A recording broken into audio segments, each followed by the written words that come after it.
Hello,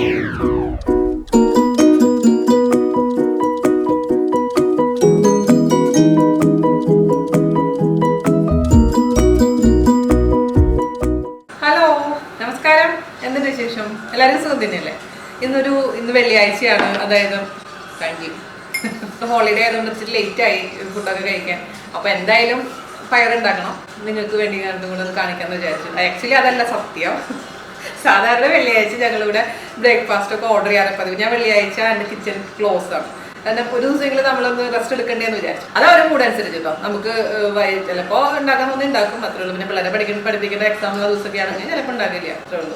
അപ്പോൾ ഞാൻ എന്താ വിചാരിച്ചു, എന്തായാലും നിങ്ങൾ ഒരുപാട് പേര് എന്നോട് റിക്വസ്റ്റ് ചെയ്തിട്ടുള്ള ഒരു റെസിപ്പിയാണ് നമ്മുടെ ചെറുപയർ കറിയായിട്ട് ചോദിച്ചിട്ടുള്ളത്. പക്ഷെ ഞാനിന്ന് ഉണ്ടാക്കിയിരിക്കുന്നത് ചെറുപയർ പുഴുക്കാണ്. അപ്പോൾ അത് ഗ്രേവി ആക്കണമെങ്കിൽ ചൂടുവെള്ളം ഒഴിച്ച് നന്നായി തിളപ്പിച്ച് കഴിഞ്ഞാൽ ഗ്രേവി ആയിട്ടും എടുക്കാൻ പറ്റും. നല്ല ടേസ്റ്റി കറിയാണ്. അപ്പോൾ അതിൻ്റെ ഒരു ഗുണം എന്താണെന്ന് വെച്ച് കഴിഞ്ഞാൽ ഇതിപ്പോൾ പുട്ടിൻ്റെ കൂടെ ആണെങ്കിലും ചോറിൻ്റെ കൂടെ ആണെങ്കിലും ഒക്കെ നല്ല തന്നെയാണ്. കഞ്ഞിയുടെ കൂടെയാണ് ഏറ്റവും ബെസ്റ്റ് കോമ്പിനേഷൻ. എൻ്റെ വീട്ടിലൊക്കെ ചെറുപയർ പുഴുക്കെന്ന് പറഞ്ഞാൽ ശരിക്കും പറഞ്ഞാൽ കഞ്ഞിയുടെ കൂടെ സാധാരണ കഴിക്കാറ്. പക്ഷേ ഇത് പുട്ടിൻ്റെ കൂടെ നമ്മൾ കഴിക്കുമ്പോൾ നല്ല ടേസ്റ്റാണ്. അതെ, പപ്പടവും കഞ്ഞിയും ചെറുപയർ പുഴുക്കും, അതാണ് അതിൻ്റെ കോമ്പിനേഷൻ. അപ്പോൾ ഇത് ഒരു 3 പേർക്ക്, അതായത് പുഴുക്കാണെന്നുണ്ടെങ്കിൽ 3 പേർക്കുള്ള ഒരു അളവാണ് ഞാൻ പറയുന്നത്. അതേസമയം ലൂസായിട്ടാണ് നിങ്ങൾ ഉണ്ടാക്കുന്നതെങ്കിൽ ഒരു 4-5 പേർക്കൊക്കെ തികയും. ഓക്കെ, അപ്പോൾ ഒട്ടും വൈകാണ്ട് നമുക്ക് നാടൻ രീതിയിൽ എങ്ങനെയാണ് നമ്മുടെ തൃശ്ശൂർക്കാരുടെ സ്പെഷ്യൽ ചെറുപയർ പുഴുക്ക് തയ്യാറാക്കാൻ നോക്കിയിട്ട് വരാം. ഓക്കെ, അപ്പോൾ നമുക്ക് ചെറുപയർ പുഴുക്ക് ഉണ്ടാക്കാൻ തുടങ്ങാം. അതിനുവേണ്ടി ആദ്യം വേണ്ടത് എന്താ? ചെറുപയർ.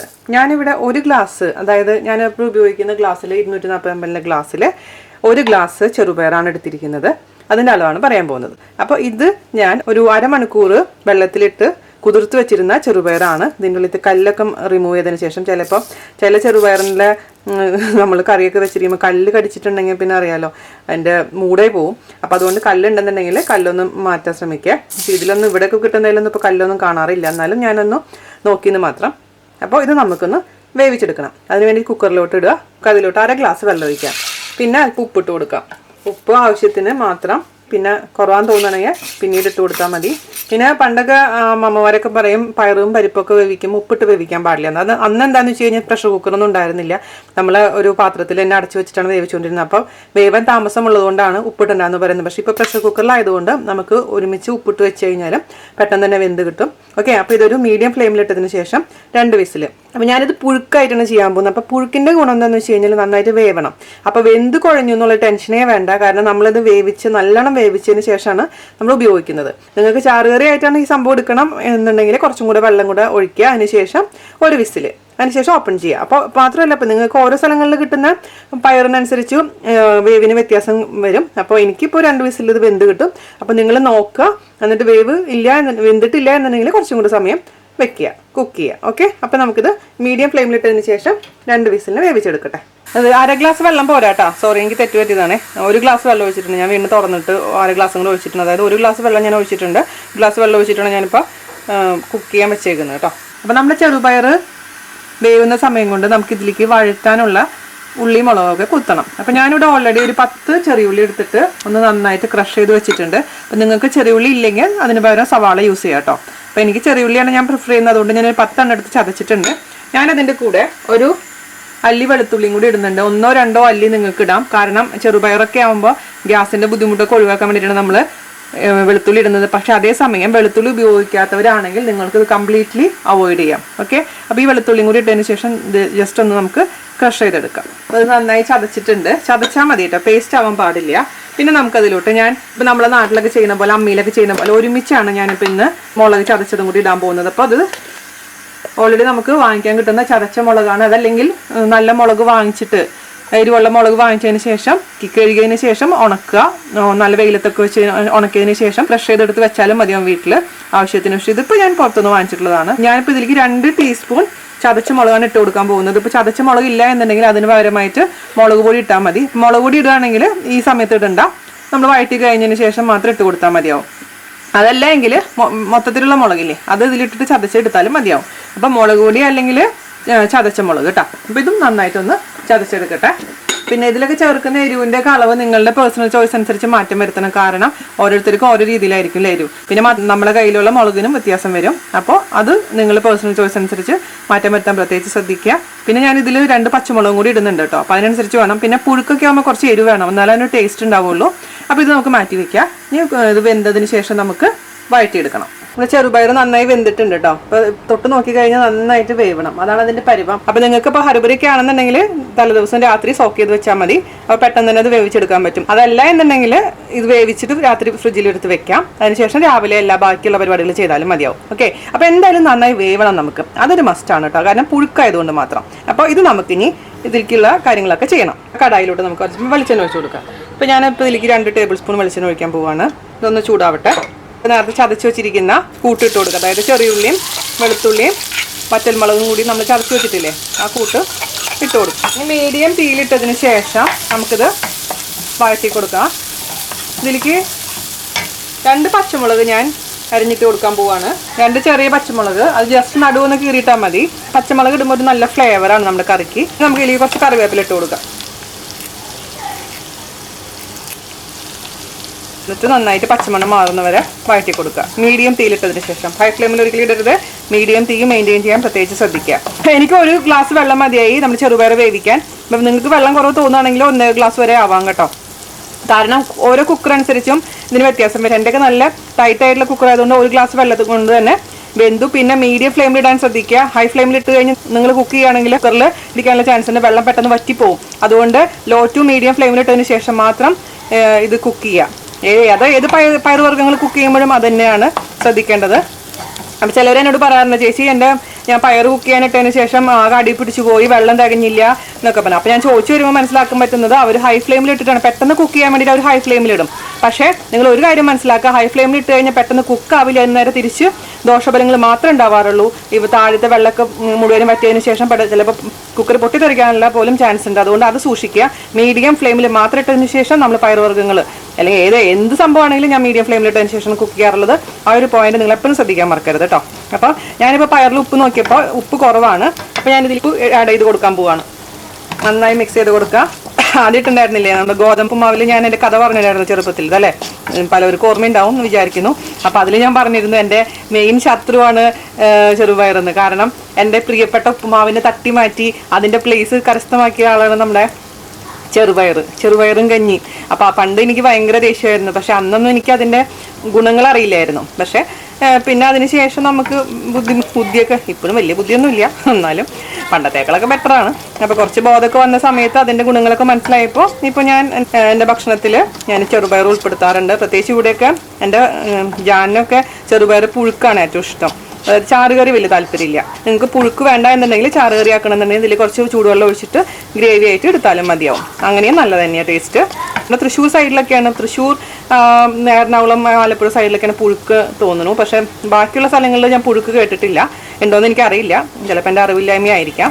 അപ്പോൾ നമ്മുടെ ഏരിയയിലൊക്കെ എന്തും കപ്പപ്പുഴുക്ക്, ചേനപ്പുഴുക്ക്, എല്ലാ പുഴുക്കെന്ന് വെച്ചാൽ ഉദ്ദേശിക്കുന്നത് എന്താ വെച്ചാൽ നന്നായി നല്ല കുഴഞ്ഞിരിക്കുന്ന ഒരു സംഭവത്തിന് നമ്മൾ പുഴുക്കെന്ന് പറയുന്നത്. മറ്റേന്ന് വെച്ചാൽ ഡ്രൈ ആയിട്ട് ചിലപ്പോൾ അങ്ങോട്ടും ഇങ്ങോട്ടും തൊടാണ്ടൊക്കെ ചിലപ്പോൾ ചിലർ വേവിക്കുന്നത് കാണാം. പക്ഷെ എനിക്കൊക്കെ നല്ല വേവണം പയറൊക്കെ. അപ്പോൾ എന്നാലാണ് ആ റിയൽ ആയിട്ടുള്ള ടേസ്റ്റ് നമുക്ക് കിട്ടുള്ളൂ. നിങ്ങളൊന്ന് ട്രൈ ചെയ്ത് നോക്കൂ, അപ്പോൾ നിങ്ങൾക്ക് മനസ്സിലാവും ഞാൻ എന്താ ഉദ്ദേശിക്കുന്നതെന്ന്. എൻ്റെ ശത്രുവിനെ ഞാൻ മിത്രമാക്കി മാറ്റിയിരിക്കുന്നു. എന്നാലും ഞാൻ പ്രാവശ്യം നാട്ടിൽ പോയപ്പോൾ തിരക്കി കേട്ടോ എൻ്റെ നൊസ്റ്റാൾജിക് ആയിട്ടുള്ള ഉപ്പുമാവിൻ്റെ കാര്യം. എൻ്റെ പഴയ ഹെഡ് മാസ്റ്റർ, ഞാൻ അയ്യപ്പൻ മെമ്മോറിയൽ ലോവർ പ്രൈമറി സ്കൂളിലത്തെ ഹെഡ് മാസ്റ്റർ ഗംഗാധര മാസ്റ്റർ ഞാൻ കണ്ടിട്ടുണ്ടായിരുന്നു കല്യാണത്തിന് വെച്ചിട്ട്. അപ്പോൾ അദ്ദേഹത്തിനോട് ഞാൻ ചോദിച്ചപ്പോൾ അദ്ദേഹം ഭയങ്കര ചിരിയാണ്. വീണ ഇത് ഇപ്പോഴൊന്നും മറന്നില്ല എന്നൊക്കെ ചോദിച്ചു. ഞാൻ പറഞ്ഞു ഞാൻ എങ്ങനെ മറക്കുക. അപ്പോൾ ഞാൻ ആ അമ്മാമ്മയുടെ കാര്യം ചോദിച്ചു. ഞാൻ പറഞ്ഞില്ലേ ഉപ്പുമാവ് ഉണ്ടാക്കി തന്നുകൊണ്ടിരുന്ന അമ്മാമ്മ, അവരൊക്കെ മരിച്ചുപോയി. അപ്പോൾ എന്നോട് അത് പറയാം എന്തിനാ. അപ്പോൾ ഞാൻ പറഞ്ഞു എനിക്ക് വേണം, എനിക്കിങ്ങനെ കഴിക്കാനാകുന്നത്. അപ്പോൾ അത് അമേരിക്കയിൽ നിന്ന് വന്നിരുന്ന റവയാണ് അന്നത്തെ കാലത്ത്. അമേരിക്കൻ റവ എന്ന് എൻ്റെ ഒരു പേര് പറഞ്ഞു, അദ്ദേഹം തോന്നുന്നു. അപ്പോൾ അത് ഇപ്പോഴൊന്നും ഇല്ല. അപ്പോൾ അതിനെക്കുറിച്ചുള്ള എൻ്റെ എല്ലാ എന്താ പറയുക ആഗ്രഹങ്ങളും പോയി. ഞാൻ വിചാരിച്ചിരുന്നു എനിക്ക് ആ റെസിപ്പി കിട്ടും, ഉണ്ടാക്കാൻ പറ്റുന്നൊക്കെ എപ്പോഴും ചിന്തയുണ്ടായിരുന്നു. പക്ഷേ ഇനി നടക്കും തോന്നുന്നില്ല. ആ ഓർമ്മകൾ ഇങ്ങനെ ഓർമ്മകളായിട്ട് നിലനിർത്താനാണെന്ന് തോന്നുന്നു യോഗ. അപ്പോൾ എന്തായാലും എന്താ പറയുക, നാശം കണ്ടതിൽ ഒരുപാട് സന്തോഷമുണ്ട്. അപ്പോൾ ഏകദേശമൊക്കെ ആയി വരുന്നുണ്ട്. ഒരു 2 മിനിറ്റും കൂടെ ഒന്ന് വഴറ്റണം കേട്ടോ. ഇത് നമ്മുടെ എള്ളുണ്ട ട്രൈ ചെയ്യാത്തൊരു ട്രൈ ചെയ്യാൻ മറക്കരുത് കേട്ടോ. ഞാൻ പിന്നെ പലവരും എന്നോട് സംശയം ചോദിച്ചിരുന്നു വെള്ളെള്ള് വെച്ചിട്ട് ഉണ്ടാക്കാൻ പറ്റുന്നു. വെള്ളെള്ള് വെച്ചിട്ട് ഉണ്ടാക്കാൻ പറ്റില്ല, കാരണം അത് പൊടിക്കുമ്പോൾ നല്ല കുഴഞ്ഞ് പശ പോലെ ആവുന്നുണ്ട്. ഈ കറുത്തെള്ളാണ് ഏറ്റവും കൂടുതൽ നല്ലതും. ഈ സംഭവം എൻ്റെ ഈ റെസിപ്പി ചെയ്യാൻ കറുത്ത എള്ള് മാത്രം പറ്റുള്ളൂ, വെള്ളെള്ള് പറ്റില്ല കേട്ടോ. കറുത്തുള്ള എല്ലാ കടകളിലും കിട്ടും, നിങ്ങൾക്ക് അതിനെക്കുറിച്ച് വറി ചെയ്യേണ്ട ആവശ്യമില്ല. അപ്പോൾ ഞാൻ പറഞ്ഞ പോലെ ഉണ്ടാക്കി നോക്കുക, കുട്ടികൾക്കൊക്കെ കൊടുക്കുക. അതേപോലെ തന്നെ വേറൊരു സംശയം ഉണ്ടായിരുന്നു, എന്താണെന്ന് വെച്ച് കഴിഞ്ഞാൽ പ്രഗ്നൻ്റ് ആയിട്ടിരിക്കുന്ന ടൈമിൽ കഴിക്കാൻ പറ്റുമെന്ന്. അതിന് 2 ടൈപ്പ് വാദമുഖങ്ങൾ വന്നിട്ടുണ്ടായിരുന്നു. ചിലവർ പറയും പറ്റുമെന്ന്, ചിലവർ പറയും പറ്റില്ല എന്ന്. എനിവേ എനിക്കറിയില്ല അതിനെക്കുറിച്ച് കൂടുതലും, അതുകൊണ്ട് റിസ്ക് എടുക്കണ്ട. പ്രഗ്നൻ്റ് ആയിരിക്കുന്ന സമയത്ത് ഇനി കഴിക്കണ്ട കേട്ടോ. ഞാനിതിലേക്ക് ചേർത്ത് കൊടുക്കാൻ പോകുന്നത് കുറച്ച് നാളികേരമാണ്. ഇതിൻ്റെ പച്ചമണമൊക്കെ മാറിയിട്ടുണ്ട്, നല്ലൊരു മണം വരുന്നുണ്ട്. അപ്പോൾ ഇതേപോലെ ഞാൻ പറഞ്ഞല്ലോ, ഈ വെളുത്തുള്ളി നിർബന്ധമൊന്നുമില്ല, വെളുത്തുള്ളി ഇടുമ്പോൾ ഒരു നല്ല ഫ്ലേവറാണ് നമ്മുടെ കറിക്ക്, പ്രത്യേകിച്ചും ഈ പയറുവർഗ്ഗങ്ങൾക്കൊക്കെ. അപ്പോൾ ഇനി നമുക്ക് ഇതിലേക്ക് നാളികേരം ഇട്ട് കൊടുക്കണം. അപ്പോൾ ഞാൻ നാളികേരത്തിൻ്റെ അളവെന്ന് പറയുന്നത് നാളികേരം ഞാൻ 3 ടേബിൾ സ്പൂൺ ഇട്ട് കൊടുത്തിട്ടുണ്ട് കേട്ടോ. ഈ നാളികേരം ഇഷ്ടമില്ലാത്തവർ നമുക്കത് അവോയ്ഡ് ചെയ്യാം, പക്ഷെ ഞാനിതിൽ ഇട്ട് കൊടുത്തിട്ടുണ്ട്. ജസ്റ്റ് ഒന്ന് വഴറ്റി കൊടുക്കുക, ഒരുപാട് ഫ്രൈ ആക്കണ്ട. നാളികേരം ഒന്ന് നല്ല സോഫ്റ്റ് ആയിട്ട് തന്നെ ഇരിക്കണം. എനിക്ക് ഒരുപാട് പേര് ബാച്ചിലേഴ്സ് റിക്വസ്റ്റ് ചെയ്തുള്ള റെസിപ്പി ആയിരുന്നത്. അപ്പോൾ ബാച്ചിലേഴ്സിൻ്റെ അടുത്ത് ചെറിയ ഉള്ളി ഇല്ലെങ്കിൽ നിങ്ങൾ സവാള യൂസ് ചെയ്തോളൂ. അതുപോലെ തന്നെ ചതച്ച മുളകില്ല എന്നുണ്ടെങ്കിൽ മുളക് പൊടി യൂസ് ചെയ്യാം കേട്ടോ. പിന്നെ നാളികേരം ഇല്ലെങ്കിലും ഈ പറഞ്ഞ പോലെ നാളികേരം അവോയ്ഡ് ചെയ്തിട്ട് നിങ്ങൾക്ക് ഉണ്ടാക്കാം. പക്ഷെ നാളികേരം ഇട്ട് കഴിഞ്ഞാലാണ് ആ റിയൽ ടേസ്റ്റ് വരുന്നത്. നല്ല മണമാണ് ഇവിടെ. വെള്ളിയാഴ്ച ആയതുകൊണ്ട് വീട്ടിൽ നല്ല മേളാണ്. പിള്ളേർ രാവിലെ എനിക്ക് കളിയൊക്കെ തുടങ്ങിയിട്ടുണ്ട്. എക്സാമാണ് വരുന്നത്, ഇപ്പോൾ പഠിപ്പിക്കാനുണ്ട്. ഇനി ഈ പരിപാടി ഇത് കഴിഞ്ഞിട്ട് വേണമെങ്കിൽ പഠിപ്പിക്കാനിരിക്കാൻ. ചെറിയ മോൻ്റെ കൂടെ ഇരുന്നില്ലെങ്കിൽ ശരിയാവില്ല. തുടങ്ങിയിട്ടുണ്ട് കേട്ടോ. അതായത് ഉള്ളിയും മുളകും ഒക്കെ നല്ലതായിട്ട് പച്ചമണമൊക്കെ മാറി നല്ല രസമായിട്ട് നല്ല മണം വരുന്നുണ്ട്. അപ്പോൾ നമുക്ക് അതിലോട്ട് വേവിച്ച് വെച്ചിരിക്കുന്ന ചെറുപയർ ചേർത്ത് കൊടുക്കാം. കയ്യിലിൻ്റെ ബാക്ക് സൈഡ് ഒന്ന് ഉടച്ചു കൊടുക്കുക. അത് കഴിഞ്ഞിട്ട് ഇതിൽ കിടന്ന് വറ്റി ഒന്ന് ഡ്രൈ ആവണം. അപ്പോഴാണ് പുഴുക്കാവുക. എല്ലാ ഭാഗത്തേക്കും ചെയ്ത് കൊടുക്കുക. അപ്പോൾ ഈ സമയത്ത് ഇതിൻ്റെ ടേസ്റ്റ് നോക്കുക, എരിവും ഉപ്പൊക്കെ കറക്റ്റാണോ നോക്കുക. ഇത് കുറവാന്ന് തോന്നുകയാണെങ്കിൽ, എരിവ് കുറവാന്ന് തോന്നുകയാണെങ്കിൽ കുറച്ച് മുളക് പൊടി വേണമെങ്കിൽ ഇട്ട് കൊടുക്കുക, അല്ലെങ്കിൽ പച്ചമുളക് കയറി ഇട്ട് കൊടുത്താലും മതിയാവും. അതുപോലെ തന്നെ ഉപ്പ് കുറവാണെങ്കിൽ ഉപ്പ് ഇട്ട് കൊടുക്കുക. ഞാനിതിൻ്റെ ടേസ്റ്റ് നോക്കട്ടെ. ഇതെല്ലാം കറക്റ്റാണ് കേട്ടോ, ഉപ്പും എരിവും ഒക്കെ കറക്റ്റാണ്. ഇനി നമുക്കിതൊന്ന് കുറച്ചും കൂടെ ഒന്ന് ഡ്രൈ ആക്കി എടുക്കണം. ഇത്രയും വെള്ളം വേണ്ട, വെള്ളം ഇപ്പോൾ അല്ലെങ്കിലും കുറവാണ്. ഒരു 2-3 മിനിറ്റ് ഇതിൽ കിടത്തിട്ട് ഈ ചൂട്ടിൽ കിടന്നിട്ട് 2-3 മിനിറ്റ് നമുക്കിതൊന്ന് വഴറ്റി ഒന്ന് ഡ്രൈ ആക്കി എടുക്കാം. അത്രേ ഉള്ളൂ പരിപാടി. ചെറുപയർ പുഴുക്ക് റെഡി ആയിട്ടുണ്ട്. ഇനി ഓഫ് ചെയ്യാം, കാരണം ഇനി ഇരുന്ന് കഴിഞ്ഞാൽ ഒരുപാട് അങ്ങ് ഡ്രൈ ആയിട്ട് മാറും. അപ്പോൾ ചെറിയൊരു നനവോട് കൂടി നമുക്ക് ഓഫ് ചെയ്യാം. അപ്പോൾ ഇത് ഈ സമയത്ത് ഓഫ് ചെയ്ത് വെച്ചതിന് ശേഷം നമുക്ക് അവസാനമായിട്ട് എന്താ ചെയ്യേണ്ടത്, അവസാനത്തെ മിനിക്കുമണി എന്താ ആസ് യൂഷ്വൽ കുറച്ച് കറിവേപ്പില ഇട്ട് കൊടുക്കുക. കുറച്ച് വെളിച്ചെണ്ണ നമുക്ക് സ്പ്രിങ്കിൾ ചെയ്ത് കൊടുക്കുക. അത് നിർബന്ധമൊന്നുമില്ല, പക്ഷെ അങ്ങനെ ചെയ്ത് കഴിഞ്ഞാൽ കറിക്ക് പ്രത്യേക സ്വാദാണ്. ഇത് ഓഫ് ചെയ്തിട്ടുണ്ട് ഞാൻ. നമുക്ക് അടച്ചു വയ്ക്കുക ഒരു 5 മിനിറ്റ്, അതിന് ശേഷം സെർവ് ചെയ്യുന്നുണ്ട്. ഞാൻ ലാസ്റ്റായിട്ട് ഇതിൻ്റെ ടേസ്റ്റ് ഒന്ന് നോക്കട്ടെ കേട്ടോ. ചൂടുണ്ട്, അടിപൊളിയായിട്ടുണ്ട്, പെർഫെക്റ്റ് ആയിട്ടുണ്ട്. അതായത് നന്നായി വെന്തിട്ടുണ്ട്, അത്യാവശ്യം എരിവുണ്ട്, ഉപ്പുണ്ട്, നല്ല അടിപൊളിയായിട്ടുണ്ട്. അപ്പോൾ ഞാൻ പുട്ടിൻ്റെ കൂടെയാണ് സെർവ് ചെയ്യാൻ പോകുന്നത്. പുട്ട്, ബുൾസായി, പഴം പുഴുങ്ങിയത്, ഇതാണ് കോമ്പിനേഷൻ. ഓക്കെ, അപ്പോൾ ഇഷ്ടപ്പെട്ടെന്ന് വിശ്വസിക്കുന്നു. എല്ലാവരും ട്രൈ ചെയ്യുക. എന്നോട് റിക്വസ്റ്റ് ചെയ്തവരെല്ലാവരും ട്രൈ ചെയ്തിട്ട് എന്നോട് പറയണം. അപ്പോൾ അടുത്ത റെസിപ്പി ആയിട്ട് വരുന്നവരെ നന്ദി, നമസ്കാരം, താങ്ക് യു. അപ്പോൾ ജാൻ്റെ പുട്ട് റെഡി.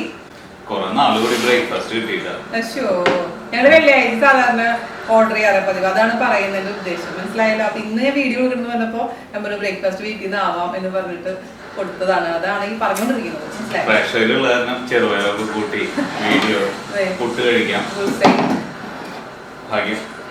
എന്താ എന്റെ പ്ലേറ്റിലേക്ക് കൊടുത്തു വെച്ചിരിക്കുന്നു? എന്റെ പ്ലേറ്റിൽ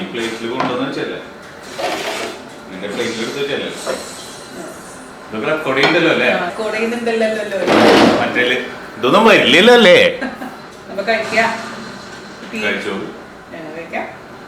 അപ്പൊ ഞങ്ങള് കഴിക്കട്ടെ കേട്ടാ.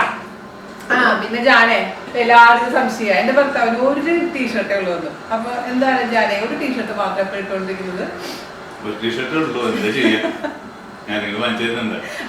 പാവം ചേട്ടനെ ഒരു ഷർട്ട് സ്പോൺസർ ചെയ്തോളൂ. പറഞ്ഞു കൊടുക്കുക, അതിന്റെ റീസൺ പറഞ്ഞു കൊടുക്കുക. ഇനിയിപ്പോ അതറിയുന്ന ഒരു കൗതുകം കാണില്ല.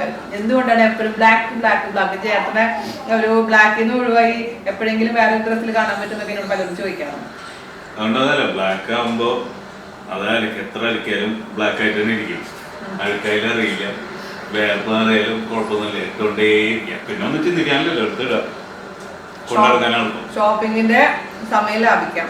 അപ്പോൾ എനിക്ക് എളുപ്പമാണ്, കാരണം എവിടെ പോയാലും ഞാനൊരു ബ്ലാക്ക് ടീഷർട്ട് വാങ്ങിച്ചുകൊണ്ട് കൊടുക്കാറുള്ളൂ. പിന്നെ മാത്രമല്ല ചില കമ്പനി മാത്രം ഇടുള്ളൂ കേട്ടോ, അതും വേറെ വ്യത്യാസമുണ്ട്. അപ്പോൾ അതാണ് അതിൻ്റെ റീസൺ കേട്ടോ. അപ്പോൾ എല്ലാവരും സന്തോഷമായെന്ന് വിശ്വസിക്കുന്നു. അപ്പോൾ ഞങ്ങൾ ബ്രേക്ക്ഫാസ്റ്റ് കഴിക്കട്ടെ. അപ്പോൾ എല്ലാവരും ട്രൈ ചെയ്യാം. അതിനുശേഷം അഭിപ്രായം അറിയിക്കുക. എൻ്റെ മോന് ചുമയുണ്ട്. അപ്പോൾ ഞങ്ങൾ വേഗം ബ്രേക്ക്ഫാസ്റ്റ് കഴിക്കാം. ബൈ.